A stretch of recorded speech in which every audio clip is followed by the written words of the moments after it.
René Pilato, vous avez la parole, monsieur le député. Merci, Monsieur le Président.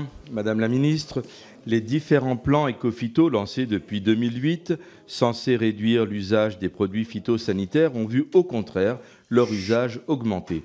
Un rapport du réseau PAN Europe révèle que les quantités de PFAS vendues en France ont plus que triplé, passant entre 2008 et 2021 de 700 à 2300 tonnes. Comme le souligne un rapport du Sénat d'avril 2023 sur l'avenir de l'eau, la principale cause de non-conformité des eaux de surface est la présence de résidus de pesticides. Il y a une semaine, d'après le relevé de près de 25 000 stations, un article du Monde rapporte que les pesticides et leurs métabolites sont la première source de contamination des eaux souterraines.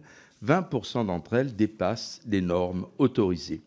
Dès 2020, la Cour des comptes confirme l'échec des plans éco-phyto malgré des fonds publics importants et appelle alors l'État à peser sur les modes de production et les filières.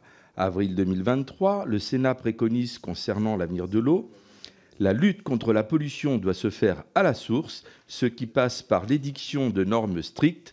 Le meilleur moyen de préserver la qualité des eaux de surface comme des eaux souterraines est d'abord de ne pas produire de polluants.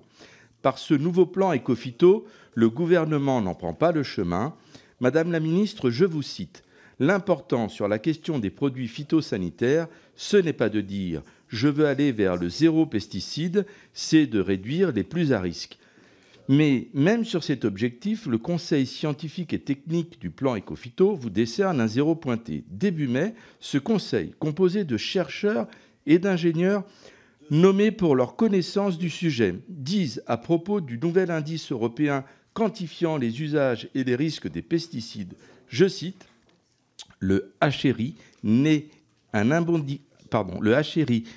bon indicateur ni du risque ni des pratiques, donc il ne répond à aucun des critères demandés par la directive européenne. Cour des comptes et Sénat incitent à ne plus faire usage des pesticides, qu'à cela ne tienne, votre futur plan éco-phyto est plus inopérant que ses prédécesseurs. L'ancien indicateur avait l'avantage de rendre compte de l'usage effectif des phytosanitaires. Avec le HRI, il s'agira de vendre une baisse de consommation qui n'existe pas.